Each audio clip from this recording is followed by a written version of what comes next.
அஸ்ஸலாமு அலைக்கும். நம்மளுக்கு தெரியும் நம்மளோட முன்னோர்கள் சட்டி பானைகளை கழுவுவதற்காக வேண்டி பயன்படுத்துறது தான் சாம்பல். சுடு சாம்பலை பயன்படுத்துவாங்க.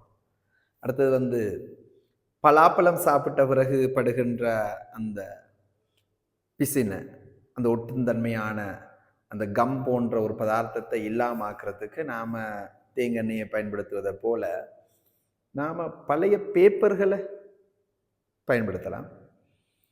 அதே நேரத்தில் ஹோட்டல்கள்லையோ அல்லது வெளியிலேயோ சாப்பிட்ட பிறகு சில நேரத்தில் பழைய பேப்பர்களை பயன்படுத்தி அதை துடைப்பாங்க. அது மற்றைய சானிடைசர் பேப்பரை விட சிறந்ததாக இருக்கும். பழைய பேப்பர் நன்றாக அந்த தொற்றுகளை நீக்கும், அந்த கொழுப்புகளை, கையில் இருக்கிற கொழுப்புகளை நீக்கும். ஏன் இந்த மத்தாக்கள் பயன்படுத்துகிற சோப்பை பேபி சோப்புக்கும் என்ன வித்தியாசம்? இது எல்லாத்துக்குமே இந்த 4 பிரதான விடயங்கள் பார்த்தோம். எல்லாத்துக்கும் ஒரு விடதான் விஞ்ஞான ரீதியான விளக்கம், ரசாயனவியல் ரீதியான விளக்கம் ஒன்றுதான். அது என்னண்டா, சோப் என்ன வேலை செய்தோ அதுதான் நாம சொல்ற அவ்வளவு வேலையும் அந்த சாம்பல், அந்த பேப்பர், அதுல எல்லாம் இந்த சோப் செய்யற வேலை தான் செய்யுது.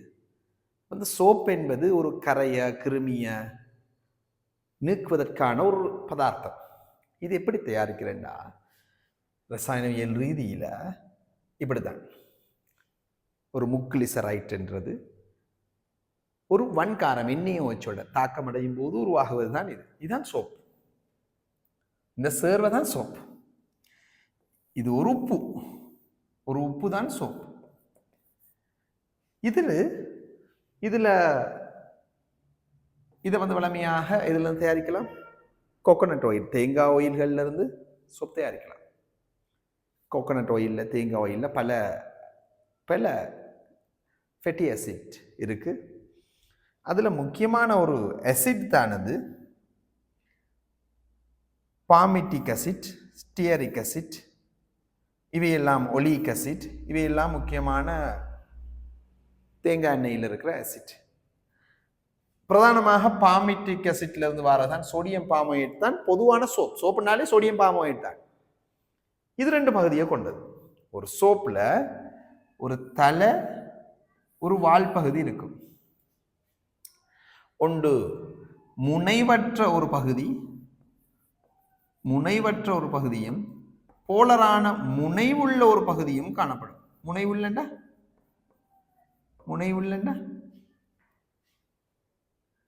முனைவாக்கம் அடைந்த நீரில் கரையக்கூடிய ஒரு பகுதி, நீரில் கரையும் பகுதி. அதில் அப்படி லேசா விளங்கலாம். நீரில் கரையும், இன்னொரு பகுதி என்ன செய்யாது, நீரில் கரையாது. தலை கரையும், வால் கரையாது, நீரில் கரையாது. அது எதுல கரையும்டா, காபனில் அல்லது சேதனத்தில் கரையும். அப்ப இதுதான் அந்த முனைவு, அந்த வால் முனைவற்ற பகுதி. இதுதான் முனைவுள்ள, சோடியம் தான்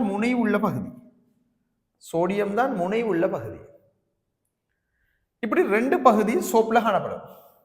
அப்ப இந்த சோப் என்ன செய்யும்டா, அழுக்குகளை போய் அழிக்கும், கிருமிகளை நீக்கும்.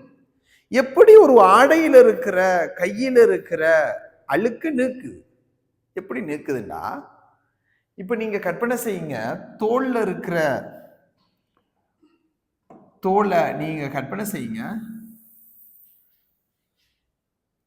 இருக்கிற ஒரு அழுக்காக இதை கற்பனை செய்யுங்க. ஒரு பாக்டீரியாவாக நீங்க இருக்கலாம். ஒரு பாக்டீரியா ஒரு அழுக்குல இருக்கிற பாக்டீரியாவா இருக்கலாம். இப்ப எல்லாமே சேர்த்து ஒரு அழுக்கா இருக்கு. பாக்டீரியாவும் இருக்கு, அழுக்கு என்பது ஒரு சேதன பொருள், கார்பனை கொண்ட ஒரு பொருள். அழுக்கு, டர்ட்னா தான். இப்ப நாம என்ன செய்ய போறோம்னா, சோப்பை போட போறோம். இதுதான் சோப் மொலிக்யூல்.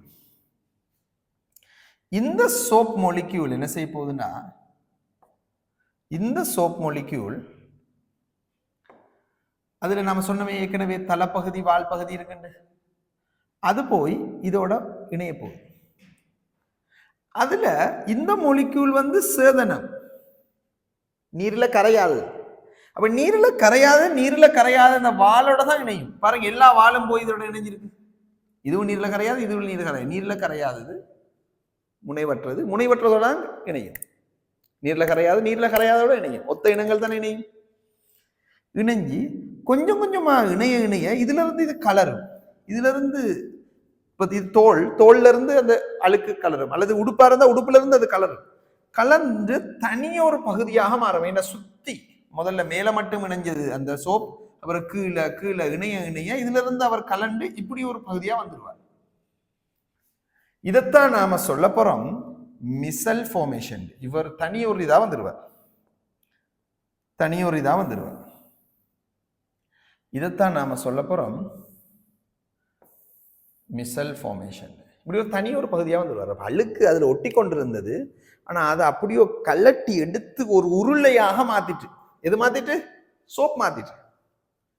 சோப்புல முனைவற்ற பகுதி, இதுவும் முனைவற்ற பகுதி, அதோட இணைஞ்சி அப்படியாக மாற்றிட்டு அப்படியோ அகற்றி விட்டுருது.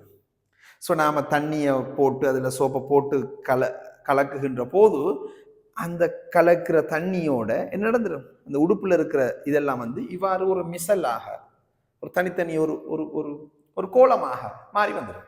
அதெல்லாம் தண்ணியை ஊற்றி விட்டோடனே அதுல இருந்து அந்த அழுக்கு இல்லாம போயிடும். ஸோ இவ்வாறு தான் இந்த அழுக்குகள் இல்லாம ஆக்கப்படுது.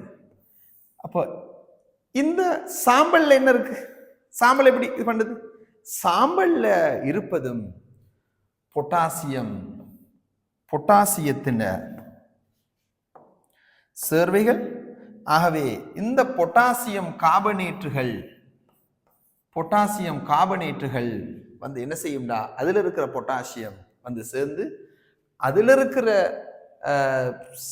இதுல சேதன சேர்வைகளோட சேர்ந்து சோப் போன்ற பதார்த்தங்களை அதுல உருவாக்கும். பொட்டாசியம், சோடியம் போன்ற பதார்த்தங்கள் அதுல இருக்கிறது ஒரு காரங்கள். சாம்பல் என்றது ஒரு காரத்தன்மையான, அப்ப அது அது உருவாக்கும். அதே மாதிரி பழைய பேப்பர்ல கார்பன் இருக்கு தானே, பழைய பேப்பர்ல இருக்கிற கார்பன் அது சேதனம் தானே. அந்த சேதனம் இந்த அழுக்கோட சேர்ந்து, கொழுப்போட சேர்ந்து அந்த வால் பகுதி மாய் தொழில்படும். கார்பன்ல அந்த பேப்பர்ல இருக்கிற கார்பன் அது முனைவற்றது. அது போய் நம்மட கையில இருக்கிற அழுக்கு இருந்தா அதுல இதே மாதிரி ஒரு வட்டமாக இது போய் சேர்ந்து கொள்ளும். அதுல இருக்கிற கார்பன் போய் சேதனம் தானே, கரையாது தானே, கரையாத பகுதி இதோட போய் சேர்ந்து கொள்ளும். இதே மாதிரி தான் சானிடைசரை நாங்க போடும்போது, சானிடைசர் என்பது அல்கஹால்ன்றது C3CH2 CH2OH புரோபனால் எதனால் கார்பன் பகுதி முனைவற்றது. அது போய் முனைவற்ற அழுக்கோட பிசினோட அதுல இருக்கிற பலாப்பழத்துல இருக்கிற அந்த இது சேதனம், ஒரு சேதனம் ரெசின்கள். அதை பிசின் சொல்றது அது ஒரு ரெசின் சொல்லுவாங்க. அந்த ரெசின்கள் அவை சேதனம், அவை முனைவற்றது. அதோட போய் இந்த சானிடைசர் போய் சேர்ந்து கொள்ளும், பேப்பர்ல இருக்கிற கார்பன் போய் சேர்ந்து கொள்ளும். ஸோ இப்படித்தான் இந்த சோப் மாதிரி தான் இவையெல்லாம் தொழிற்படுது. அப்போ ஒரு கிருமியை அழிக்கணும்டா அது முனைவற்ற ஒரு பதார்த்தத்தை சேர்த்தா சரி, அது அதோட இணைஞ்சு கொண்டு இவ்வாறான இதை உருவாக்கி அப்படியோ அகற்றிவிடும். இப்ப நம்ம இந்த சோப்புல சில மோடிஃபிகேஷன் செய்வோம். சின்ன பிள்ளைகளுக்கு பயன்படுத்துறதுக்காக வேண்டி பொட்டாசியம் சேர்ந்த சோப்புகளை பயன்படுத்துறோம், சோடியம் பயன்படுத்துற. ஆனா இங்க பொட்டாசியம் அது ஒரு தோல்ற மென்மைத்தன்மைக்கு உதவும், அலர்ஜி வராது, அலர்ச்சி தோல்ல வராது பொட்டாசியம் சேர்ந்த சோப்புல. சில நேரத்தில் அதுல கிளிசரோல கொஞ்சம் கூட சேர்த்தால் ட்ரை ஆகாது, கூட நேரம். ஷேவிங் சோப்ல, ஷேவிங் இதுல நாம் அதை சேர்ப்போம். இப்போ பல சோப்புக்கு பதிலாக பல டிட்டர்ஜென்ட் வருது. பல டிட்டர்ஜென்ட் கிருமி நீக்கிகள், தொற்று நீக்கிகள் இந்த பல பிராண்டுகள்ல வரும்.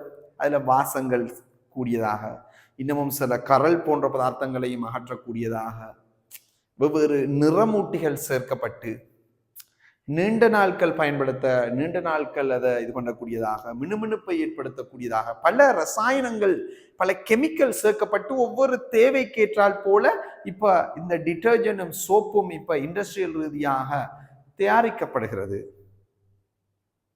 ஸோ இது இந்த சோப் இதனுடைய இந்த ரசாயனம் விளங்கி இருந்தால் இந்த ரசாயனவியல் அறிவை வச்சுத்தான் இந்த ஒட்டுமொத்த கிருமி நீக்குகள், தொற்று நீக்கிகள், இந்த வெளிற்றிகள், இந்த டிட்டர்ஜென்ட் யாவுமே தயாரிக்கப்படுகிறது.